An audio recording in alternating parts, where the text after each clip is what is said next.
Right about at this point in time, the MCU was doing very well.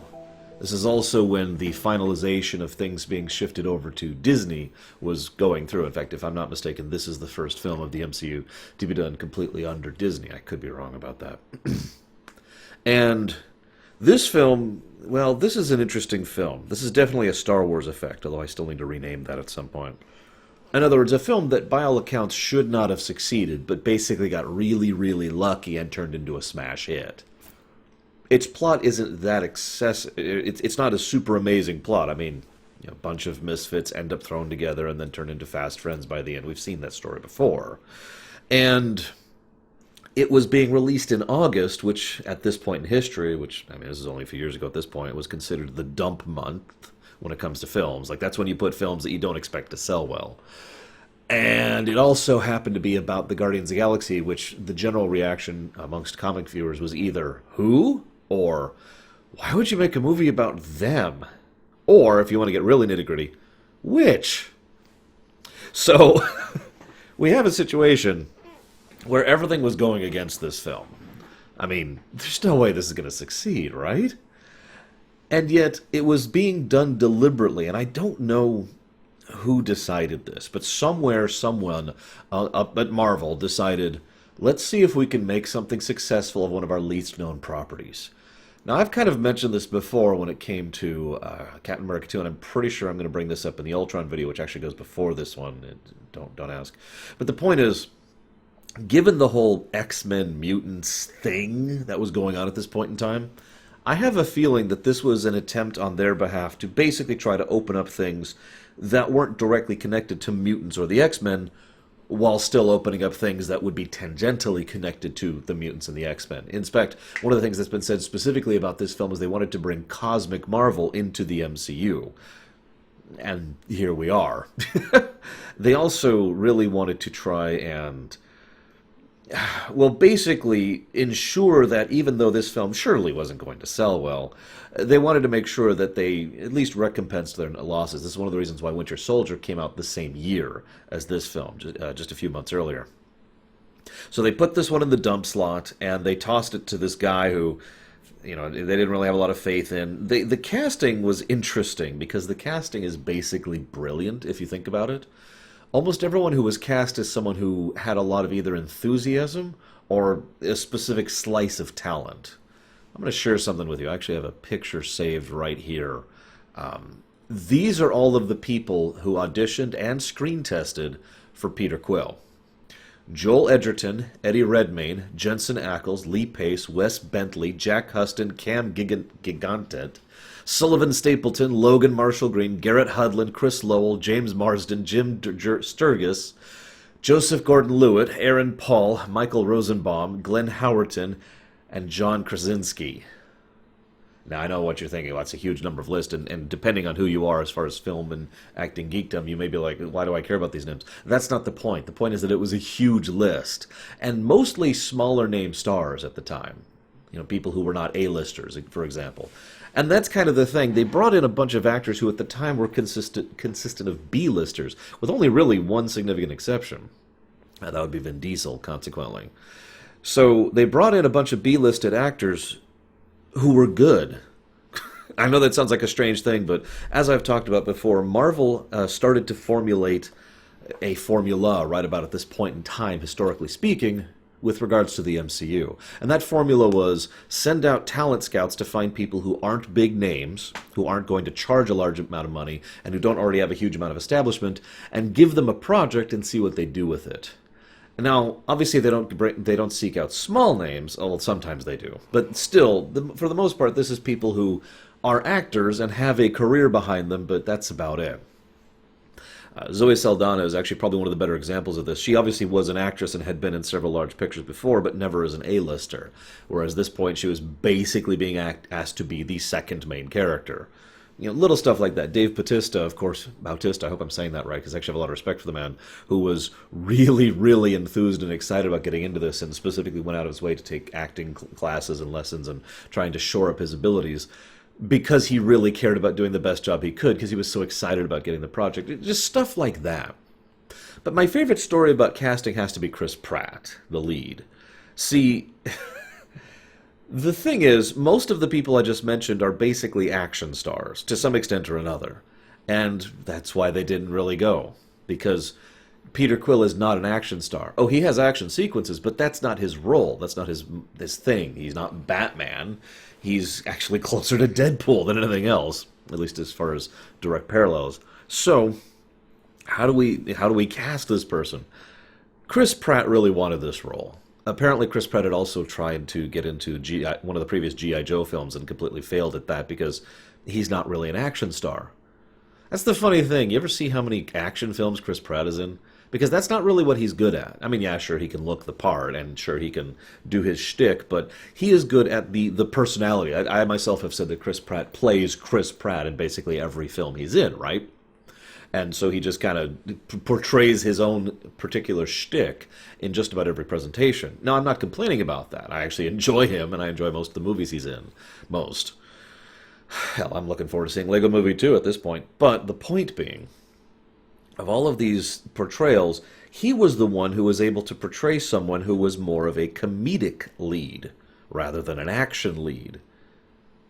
Apparently, James Gunn didn't even want to see him. He was just like, no, no. And he had to be convinced, okay, fine, fine, I'll sit in on an audition of this Chris guy, whatever. And according to sources, within 30 seconds, he was like, sold! Because he fits the role. He really does. He fits the role of Star-Lord, or just he slides perfectly into there. It's like Robert Downey Jr. as Iron Man. I can't even imagine the character as anyone else at this point. Now, I do have to mention one of the other things that was going on historically at this point in time, and that is the Marvel Creative Committee, excuse me. Some of you probably know who that is. In fact, if you're watching this and you've watched this far into this video, there's a pretty good chance you know who the Marvel Creative Committee is. Committee. God, I keep stumbling over that word. And I hate them. I mean, I'm sorry, that's probably overstating it, but the Marvel Creative Committee is exactly what it sounds like. We are the heads who are oversight on all of Marvel products and blah, blah, blah. Now, that's a good idea in theory. It really is. Like, I legitimately am with that concept. But historically speaking, they're where ideas go to die. Now, this film was nearly torpedoed by the committee and had several key aspects of it which were changed or nearly changed as a consequence of the committee, which kind of makes my point for me. It wasn't until several years after this that Kevin Feige finally managed to rearrange the rules and basically successfully lobby for the fact that he, the mainliner of the MCU, no longer had to directly report to the committee on this sort of stuff. Whether that's a good thing or not, we'll have to see over the coming years, since we've got like 3 or 4 new films coming out, and we'll see how those compare to previous ones, but I digress. Point being that they were like, oh, we're invincible, we can do anything. Now, there was a degree of truth to that. The MCU was basically gold at this point in time. And so they decided to try and mine lesser-known things. I already mentioned this with regards to Guardians. This is also where Ant-Man came from, and Doctor Strange, actually. All of these were like, yeah, let's go and pull things that the common populace aren't going to know about all that much. Because, of course, a comic book geek is going to know about Hank Pym, right? But a person on the street is probably going to know about Spider-Man. So you can kind of see the gulf of difference between public knowledge and geek knowledge, right? They were trying to mine geek characters for public presentation, which led to Guardians, Ant-Man, Doctor Strange, and will lead to more stuff in the future as well. I think it was a good move, but I also think it was a good move specifically because of the Marvel formula. Find the talent regardless of the resume. Basically, as I mentioned earlier. That being said, all of that being said, and you know they wanted to bring the Cosmic Marvel in, and they did the August release and all that stuff. All this stuff, this film of course knocked Winter Soldier out of the park as far as sales, which is hysterical because that's an excellent film. But all of that being said, there's 2 more things I want to comment on before we actually dive into the film itself. First is Vin Diesel. Now, Vin Diesel is actually a pretty cool guy. You know, it's funny given the roles he usually gets. But Vin Diesel is you know, he's... Oh, hang on, let me just use my usual shorthand here. But Vin Diesel also really threw himself into this role because this was very shortly after the death of his friend, you know, as part of the accident that happened and all that horrible stuff, which I'm not going to cover here. He was not doing great. And having to do this role, he threw himself into it, and it helped him to recover. It helped him to rebuild, basically, after all of that mess. And I feel like that adds a tremendous amount of not only wonderful joy to the film because of Groot, but I'm just glad that that was able to help a person. I know that sounds so stupid and cheesy, but I mean it. It's not a fun thing going through a loss like that, and I'm glad that was able to help him with that.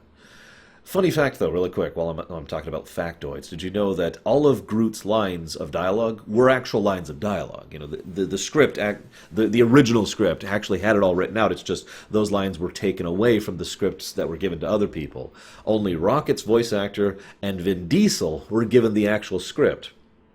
Now, you might be like, well, why does that matter? Well, it matters for two reasons. First of all, it makes the dialogue more coherent, so they know what he's actually supposed to be saying at a given point in time, or conversely, don't know what he's supposed to be saying at a given point in time.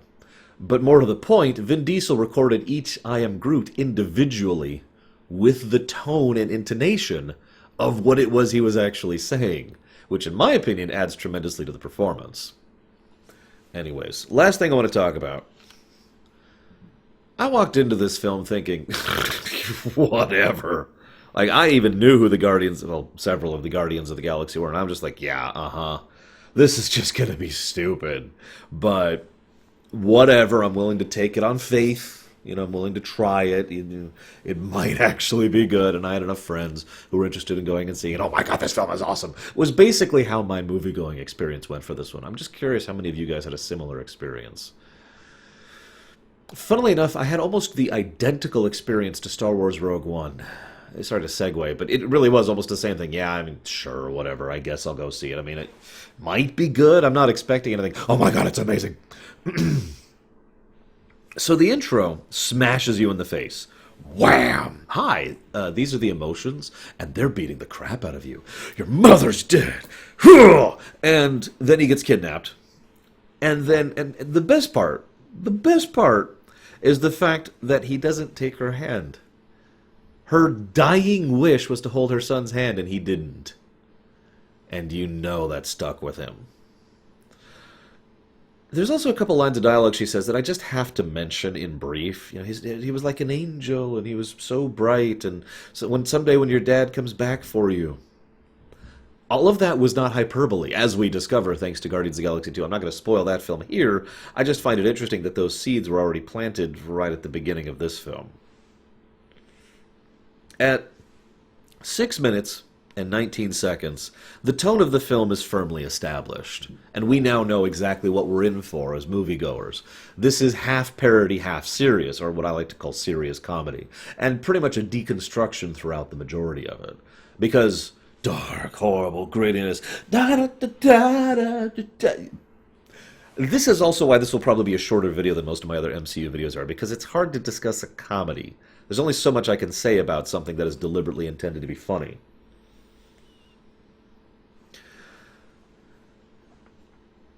Quill is really good with his kit. His equipment. It's funny because we actually see several heroes throughout the course of comic book history in general, but especially with the films that have come out, where their shtick is basically, I'm a normal guy, but I'm really good with all these tools. It's kind of understandable why, because that basically makes them a little bit more down-to-earth and relatable to, you know, you and me.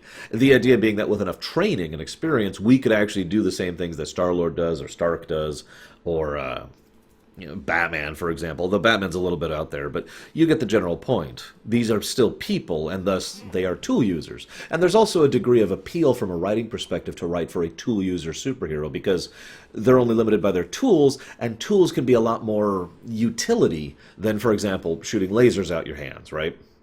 You know, Havoc's great and all, but there's not so much he can do with regards to specific utility, whereas someone like Star-Lord can do a whole bunch of different gadgets and gizmos. Just thought I'd comment on that really quickly. I do wonder how much of his skill, because he is definitely good at what he does, came specifically from the Ravagers and more specifically from Yondu. I'm just curious about that, because Yondu is also pretty damn good, although he leans on that whistle a lot, but I digress. So, let's talk about politics, just real quick. I know you guys love it when I talk about politics. The Kree Empire and the Nova Empire recently just signed a treaty, relatively recently, and how did Nova Prime convince the Kree Emperor to sign that? Honest question. Now, funnily enough, I am recording this before Captain Marvel comes out. I know. And I mention that because, the Kree are probably going to be in that, and we're probably going to see some more history, backstory, politics, etc. from them. I suppose we'll see when we get there. But I mention this because the Kree Empire and the Nova Empire are both kind of background elements to the story, but both very crucial ones to the world building as well. They are two of the biggest sticks in the area. I wouldn't call them superpowers, but they're definitely two of the larger forces, nations, if you want to call it that, within this particular quadrant. And both of them have been at war for a really long time. And by all accounts, and this is of course just conjecture, but based on the way they talk about it, it sounds like the Novans were winning.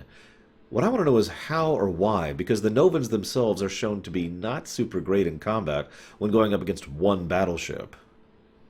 So how are they winning on such a large-scale event? Now, we can, of course, infer things like their main battle fleet was not here because it simply couldn't get there in time, and Ronan was there first, and blah, blah, blah. We can infer stuff like that. It does make me wonder, though, and what role do the Ravagers play in that conflict? Because you can't tell me mercenaries like that would stay out of a conflict that large scale that has been going on for that long. But the other interesting thing about this whole thing, I don't want to mention this because this is relevant to the tone of the film. This film is very small scale, which is funny when you think about it, since this was trying to open up the galaxy and add to the cosmic marvel. But it is very small scale. We are dealing with a terrorist. Fun fact, it's actually interesting if you sit back and think about it, how many of the villains of the MCU are terrorists. And I don't mean by the technically definition, because you can define a lot of villains as technically terrorists, but I mean like they're terrorists, straight up. Like, say, Iron Man 1, Iron Man 3, this film, there's the bit with, oh god, I can't think of his name.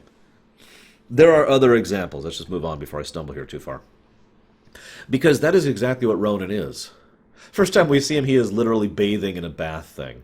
Nice bit of visual metaphor, because there's the bath, and then there's the Novan, and then he smashes the Novan's skull, and the Novan's blood drains out into the bath. Yeah, that's Ronan, the accuser. Not to be confused with Ronan, Hawkeye. Anyways, Ronan the Now, I bring this up though. You notice how idyllic Nova Prime is, based on Spanish architecture, from what I understand. But still, nice, peaceful, greens, blue skies, lots of people acting and moving about. Now, granted, that's just one city we see, so who knows how the rest of the planet is. But generally, we're seeing people who are, let's call them upper middle classmen across the board. Now, that's interesting in its own right, because that kind of situation, that kind of society only exists if something is there to support it. Now, we get an impression of what that is because within minutes of the altercation starting, the automated defense forces are there, and with the tractor beams holding them in place.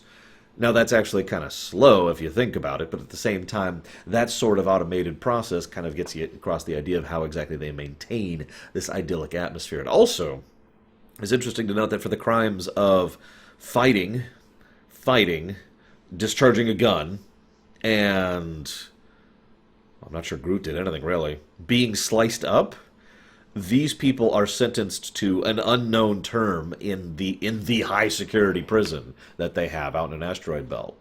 Which means these people probably are harsher on the justice side of things, or excuse me, I should say the legal side of things than otherwise could be considered. You do an infraction, you do hard time, period. Maybe not for forever. But I bring that up as well. Again, this is still part of the world building, because if you notice, during our first couple of scenes in Hiln, or Hyln, or whatever they call it, the prison, we notice several people there. Now, of course, there's the usual, I'm going to totally be horrible, and we're going to kill you. But we see a weird variety of people there. The one that will always stick with me is, as we're going through, there's a woman who is silently connected up to a little feed, which is showing a hologram of her family or whatever. That one just kind of stuck with me. And of course, Drax is there. But I'm getting ahead of myself. My point being, we see a variety of people there, which means there are probably some real criminals there, like Nathan Fillion, the blue guy, was probably a real criminal. And then we probably have people who jaywalked. Or maybe they just said the wrong thing to the wrong press. Now, this is, of course, all conjecture, but I feel like this presentation gives us enough to feed off of the design and the visual exposition, enough that we can actually infer these kind of things. But this is all supposition, and as ever, I'm curious of your thoughts, too. Because it was on the forefront of my mind through the whole section of Nova Prime. How do they maintain the society? Anywho, So, speaking of Ronan, I kind of skipped over him. Let's talk about Ronan. Ronan is a terrorist, as I already mentioned, but he's also really boring. Now, I mean no insult to the character, excuse me, the actor, but ultimately Ronan is there to be the typical villain. That is his deliberate point. Now, it's hard to criticize or critique something that is deliberately trying to be something that would normally be considered bad, since he serves a significant point in the plot, and I'll talk about that later as well. But for the most part, he's just, I am here, and I bathe in the blood of my enemies quite literally. The end. The one and only thing I found interesting about him was that terrorism thing. What I want to know is how well he is supported by the Kree government. Because remember, when Nova Prime calls up the Kree, they basically said, that's your problem, peace. Like, we stopped having military action against you. What do you want us to do about him? He's not part of us. Bye. Even if there's not literal support, I wonder if there is metaphorical, moral or like, I agree with what you're doing kind of support amongst the Kree Empire for Ronan. It's also worth noting that as we learn throughout the course of this film, Ronan has been off massacring and destroying a lot. Like, he has already killed a huge number of people. He is being referred to as a genocidal maniac. It's actually one of the reasons why Gamora has the reputation she does. Which is interesting, by the way, because by all accounts, all of her reputation as Gamora is for being Ronan's lackey. In other words, Thanos used her far more quietly and subtly. Interesting, isn't it? Because this film actually does a decent amount to establish Thanos, as it should, because they haven't really done that yet, and this is the first time we've gotten into the cosmic level where Thanos might actually, you could see more than the lower parts of his boots, you know what I mean? So, there's a decent amount done. Like I said, Thanos is someone who even Ronan fears. Ronan, who is this big massacring person. And Thanos is also someone who has this reputation for being the Mad Titan. In fact, you'll notice the Novans actually specifically call out the Mad Titan when it comes to scanning her and the information on Gamora when they process her into the prison. And I mention that because that means Thanos is a known element, at the very least at the governmental level. But he is not known at the individual level like Ronan is, which again implies the idea that Thanos has been quiet in the background. Which makes sense.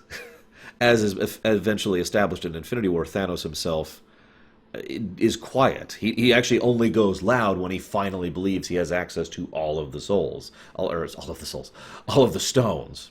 Because he didn't want to get 2 or 3 and then have the others slip out of his grasp, right? Sense making. Anyways, I'm getting off topic.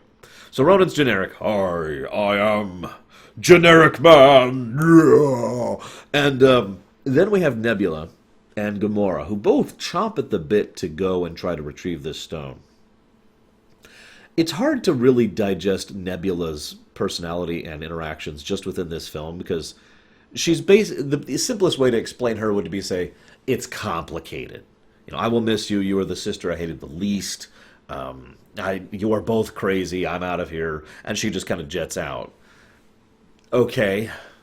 Obviously, that will be more fleshed out in the second film, so unfortunately, as much as Nebula is kind of cool in this film, there's not much to talk about with her, similar to the situation with Ronan.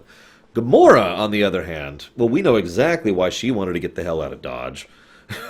She was desperate to get down there and go after the stone, because in so doing, she would have the ability to buy her way out of Thanos' care. Although, as an aside, and this is just me speaking, I'm pretty sure that if Thanos wanted to get her back, he would have. After, if she had succeeded, if she got the stone, she sold it to the collector, and she got out, no, Thanos would find her. Assuming he wanted to, of course. So, I'm looking at my notes here. There's the impound scene. Actually, really quick aside, we saw Christopher Fairbank as the broker. And I only bring that up because he's actually in a surprising number of scenes in this film. He's actually pretty good. I like his role. I also want to mention something about Zoe Saldana really quick as Gamora. She, although she might have regretted this in the end, she insisted on doing a makeup job rather than a CGI job. Now that basically means rather than having a bunch of dots on her face and some pseudo-visual effects to help the CGI effects later on, she wanted to actually spend, 2 hours in makeup lying like this motionless, which I gotta say sounds like a kind of hell to me, by the way. If I ever actually get into acting at this old age, that's gonna be the worst thing right there. But anyways, moving on. Point being, she wanted to do that because she wanted to be able to physically act. I personally think that does add to her performance. I think she does a good job with the fact that she is physically there and what we're seeing is actually her. I just wanted to comment on that really quick. So they go to the impound scene. First of all, it's nice for some freeze frame bonuses. We get a lot of little information on the side as it's being scanned in that's there for people who have the pause button on the Blu-ray or the DVD. But we also get to learn a little bit about the nature of each character, except for, of course, the final one who we meet in the prison itself. I already mentioned Gamora's reputation, so I'm going to skip over that part. I also already mentioned Drax, although we want to talk about him for a second. But I also want to mention John C. Reilly really quick, because he actually just nails ordinary guy in a good way. I don't mean that as an insult. I mean that as a compliment. He nails the kind of, hey, that's just what's going on. Its name's Star-Lord, right? That's right, that's right. It's okay. It's normal. It's normal to have a code name. It's cool. It's cool. He's just kind of an everyday man, and I'm really sad about the fact that Thanos probably killed him in Infinity War. But anyways, moving on. So... At 27 minutes and 40 seconds, we meet our last Guardian of the Galaxy, Drax, who is just kind of there. And what happens following is an interesting scene, because we see that the prisoners have decided to break out and kill Gamora. Now, what's most interesting is the way they're presented is initially, and when I mean this, I mean the way they are being visually presented, the way they are being shot, the way the camera angles are, the way they are being acted and directed, makes it sound like they're bloodthirsty criminals who are here to horribly kill you. And yet, if you pay attention to their dialogue, it doesn't quite line up with that. These are people who are pissed at Ronan and have lost families or friends or homes or whatever to Ronan. And she is a known associate of Ronan, so stabby stabby. It is only until after the threat has basically been pulled down and they're all thing that they kind of drop the I'm gonna stab you murder act and just kind of become there. I mention that because, again, that ties into what I was talking about earlier about how many of these people are actually horrible people and horrible criminals, and how many of them are just, people who are thrown in here because, Nova Prime, or not Nova Prime, sorry, that's the person, the Nova justice system. We do see, of course, Drax and his lack. So Drax is the perfect metaphor for the film as an entirety, and I mean that sincerely. He is dead serious and a terrifying warrior, and one of the funniest parts of the film, in my opinion. They dial this up to 11 in the next film, where Drax is basically the comedy of the second film. But even in this film, Drax is still clearly the humor, right? He's still clearly the person. Why would I put my finger across her neck? It's a very specific type of humor that most people actually can't do. And once again, I want to give praise to Mr. Batista for nailing it. How many of you guys have seen... Oh, no. I'm going to have to look up his name. Hang on. Give me just 1 second. This is important. How many of you guys have seen Leslie Nielsen? Now, Leslie Nielsen is a long-standing comedic actor. Thing is, he doesn't think the stuff he's doing is funny for the most part. That's why he ended up becoming a comedic actor, because he had the unique talent of not playing his lines as if they were jokes. Instead, he would play them completely sincerely, with an almost straight, almost mundane quality that made them much, much funnier as a consequence. That's Drax right there. That's the tone they're going for with him. And they succeed brilliantly, in my opinion, of course, since comedy is extremely subjective. But more to the point, he is also very serious. This is a warrior born who has lost his family and is on a quest for vengeance. This is someone who messes up everything and arguably is the single biggest point of failure for the entire film. So, again, a nice metaphor for the film as a whole. Serious comedy. Now... there's a scene with Thanos. Ronan kills the other. Apparently, the writer worked very, very hard on this specific scene because he wanted to establish Thanos, but he also wanted to establish Ronan. And that's actually more difficult to do than it sounds from a writing perspective. There's only so many ways you can have two villains play off of each other without one of them seeming pathetic compared to the other. So he decided to have Ronan kill the other. The other, of course, was someone who could threaten Loki, thereby basically establishing the Ronan on the pecking order, so to speak. But in the process, of course, then Ronan is cowed by Thanos himself, who is utterly unmoved by Ronan's, I've got the hammer of force push. Apparently he's a Jedi, I don't know. And Thanos is just like, yeah, listen, boy. And I love the way he says that. Now, this is actually funny. I didn't actually know this is Josh Brolin. I actually was looking at it, I was like, oh wow, that actually is Josh Brolin. He looks different, but he manages the voice quite well. And again, it helps to establish that Thanos is someone who is way above the pay grade of Ronan. Moving on. So then they have the prison break. This is a good scene to show two things. First of all, the different talents of the crews. Second of all, it shows how good they are when they actually work in a team. But what I like most of all is the scene where, Quill's like, okay, I've got to go back and I've got to get my tape player. Bye. And so he rushes off, gets his tape player back, yawns, and then they're like, oh, screw it, we're leaving without him. No, he's got the orb. Because he's not stupid. He is, in fact, very, very accustomed to working with other robbers and thieves. I mean, he's been with the Ravagers for how long? So, of course, he doesn't actually give them the orb. He keeps it with himself to ensure that they wait for him, rather than trusting on their altruism, shall we say. Which was a good move, since both Gamora and Rocket were totally cool with just leaving him. Now, what's funny is when he comes back on board, Drax is like, "Oh, you were a true warrior and you're awesome. What did you go to get?" And he hands him the tape cassette, and he says, "You were an imbecile." I find that to be a fascinating scene because, once again, it kind of showcases the point, because that is both a comedic and a serious scene. That's the tape player that has his tape that was given to him by his mother. I understand completely why he would refuse to leave without that thing. I really, really do. There are certain things in my life which are worthless things that I would risk neck and limb in order to procure because of how much significance and value they have to me personally on a sentimental level. I get that. The funny thing is, if he had bothered to explain in totality to Drax, I think Drax would have understood. This was one of the final gifts of my mother given to me before she died. I'm pretty sure Drax would understand the significance of that one. So then, Ronan shows up. And you remember all those people I mentioned? The variety of prisoners that they showed up? Yeah, they're all dead. Ronan kills all of them. Remember, terrorist. And I keep using that word very specifically. I'm not trying to overuse and misuse it. I'm trying to keep it in your mind because, in my opinion, when I realized this nature of his character, so much of him slotted into place so much better for me. Because, obviously, it's in space, and it's got the space opera thing going on. It's got the fantastical thing going on. But if you were to take the same events and put them into a more modern setting, say Ronan's just a guy, and Nebula's just a girl, and this is a prison he's broken into, and all of his men are in there with MP4s, right? And he says, "Cleanse the prison," and you hear in the background. You can kind of see how that's chilling, right? You can kind of see how that gets across the nature of his character. Given that several people admitted that they were basically trying to redo the nature of Iron Man 1's storytelling in this film in a cosmic fashion, you can kind of see the direct parallels there as well. Anywho, so then they go to nowhere, haha, and then they go and meet the Collector. First thing about the Collector, why is he so rich?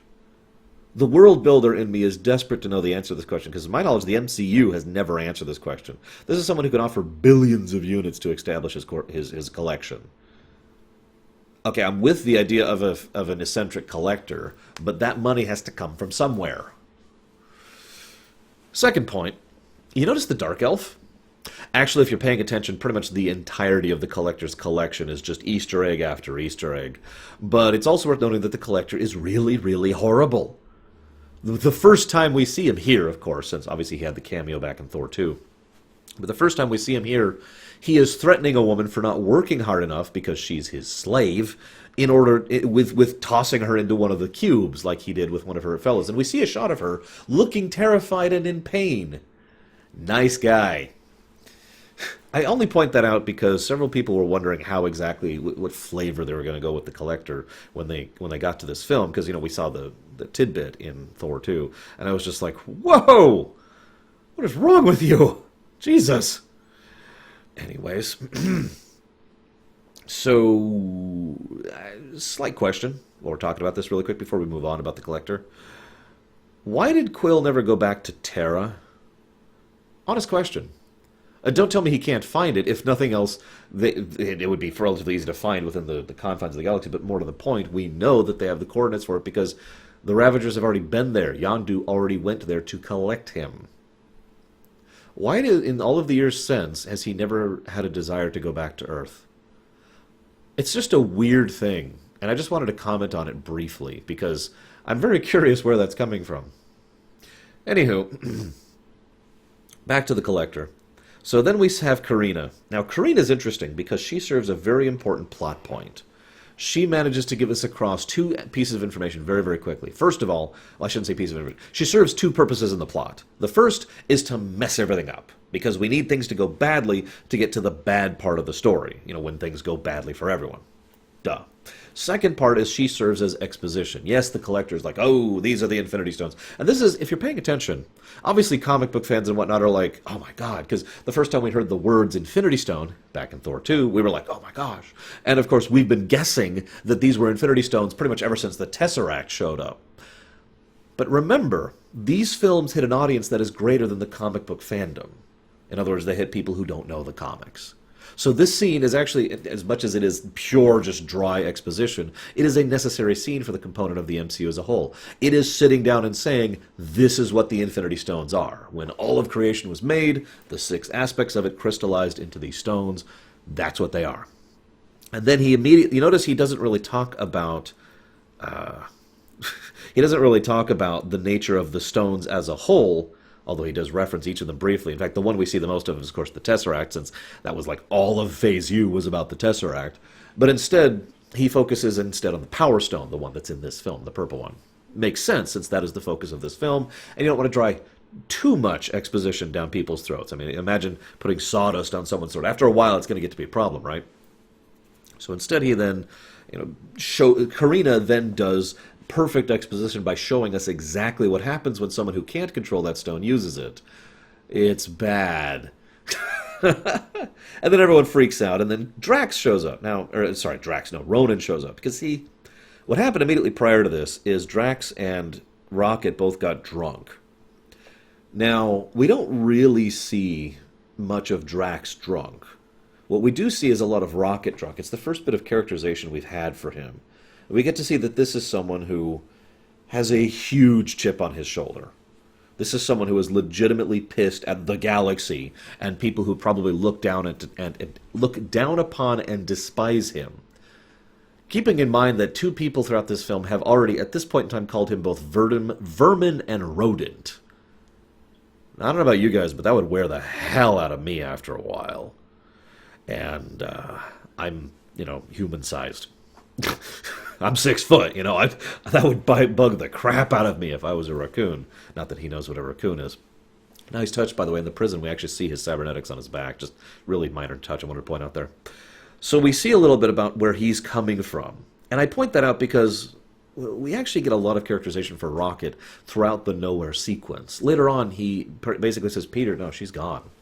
We can't help her, dude. We got to go back in. These things are not made for this. We got to go back in or else we're going to be screwed just like she is.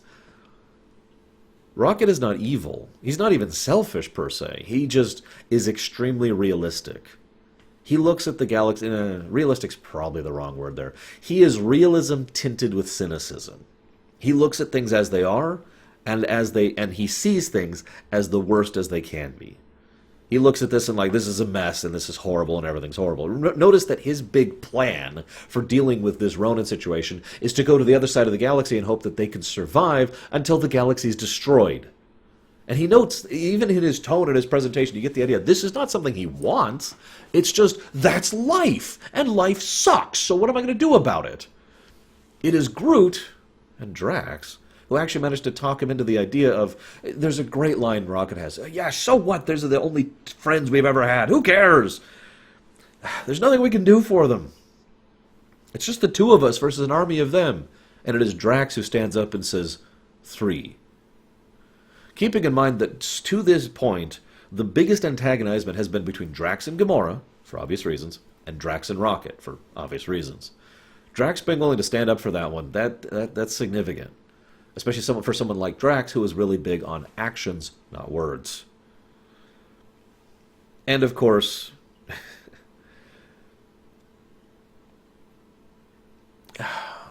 he then decides to basically go and be like, all right, we're going to go take on this entire Ravager ship by ourselves.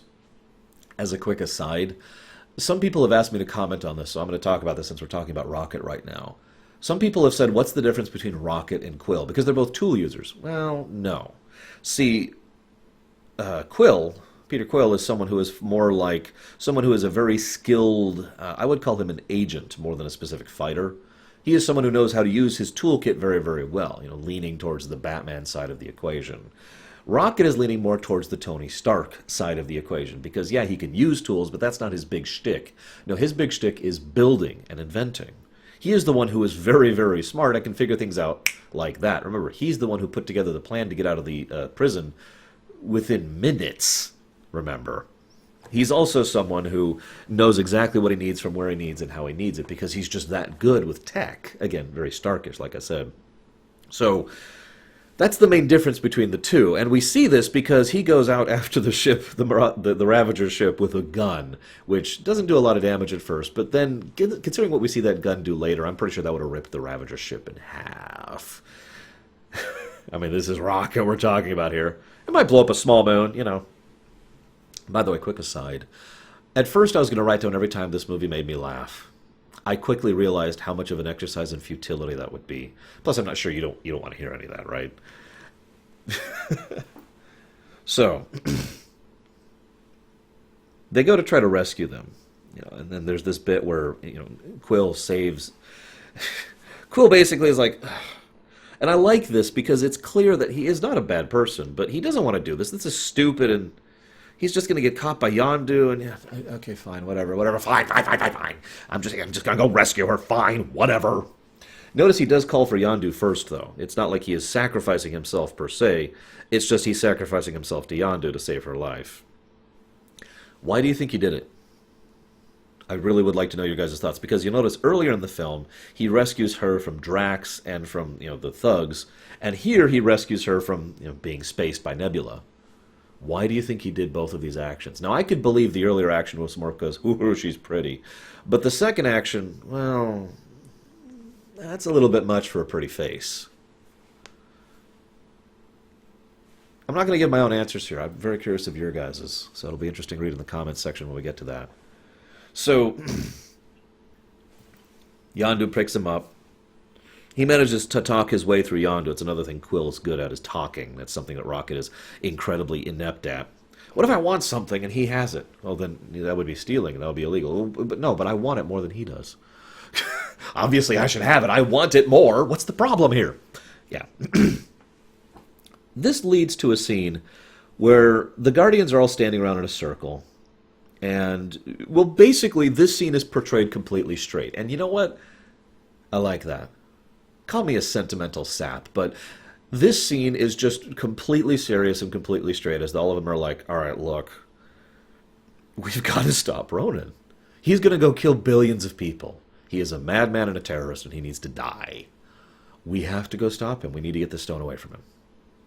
And they're all like, okay, yeah, Peter, we can't stop Ronan. You're asking us to die. And what I love about it is, again, and this is played completely straight, Peter just realizes, yeah, I guess I am. And he has no answer to that. He has no solution to that. He has no, of course, it's a worthy cause. He's not Captain America, in other words. He's got charisma, but he's not in the same bracket. He's not like, this is a cause worth fighting and dying for, like we saw in Winter Soldier, where Cap sent out that message to all of the S.H.I.E.L.D. headquarters, and people were just like lining up to follow him. It's not the same thing. Instead, there's a simple, forthright honesty of, I don't know how to deal with this, and I can't ask you to do this, so whatever. I don't. And it is Drax who stands up and says, yeah. Drax and Gamora both. I have lived my whole life surrounded by enemies. I'm going to die by my friends. And Drax says, yes, this will be a worthy cause, and you're an honorable warrior, and I will see my wife and daughter again. And Groot, of course, is Groot. I don't know if you're aware of that. And then Rocket's like, yeah, fine, we're all standing, fine, whatever. But this scene, I will admit, hits me in the sentimentals. Because it's all about the core theme of the film. At least what I presume is the core theme. And you know what that theme is? Why? Yeah, we could go and try to be selfish or get things or need money, or maybe we want to go hide in some corner of the galaxy, and maybe survival is a good thing. But the question that is behind every action is the word why. Why are you doing that? And what we see in this scene is each of them has discovered a why that they have not had before. To put it bluntly, it is the theme of family, which has been hammered into our heads in the second film, but it is still there. Why we do this is because of the fact that we're a unit. We're a team. And that's better than trying to go off and try to slink off or escape or just let hundreds of thousands of millions of billions of people die. Why? Is because it's worth trying, even knowing we're probably gonna fail. Because it's not about we will succeed. That's hope. No, this is defiance. We're gonna go down swinging. And we're gonna do it for the right reason. I love that.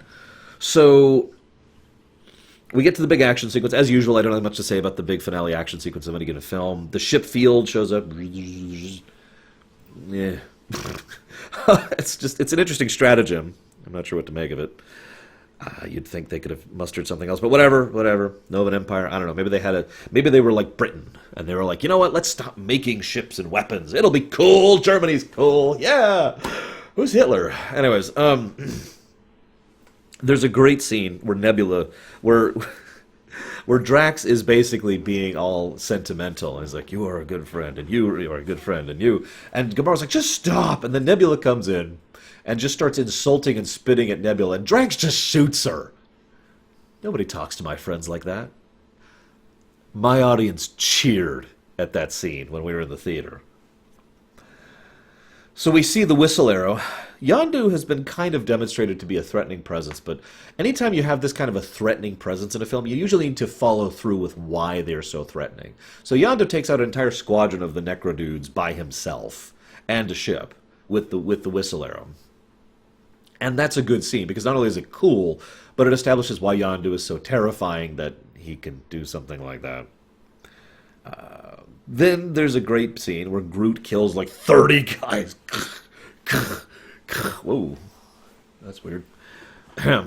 Anyways, which is an awesome scene, and is a scene that the best part is he turns and he's like, "Did I do good? I did well, right?" And then, of course, the ship is destroyed, and they're collapsing, and they all go falling down, and we are Groot. Need I say more? One of the things I like about this film is the fact that the stakes are small scales. I know I'm repeating myself, but I'm re-hammering this point in because this is one ship under one terrorist attacking one planet. This is still relatively small scale. Yes, billions are in the stake, but imagine for a moment what the Kree Empire as an aggregate could do if they sent a fleet here. And keep in mind, Thanos himself doesn't really have a fleet in his own right. Well, he kind of does, but not to this extent.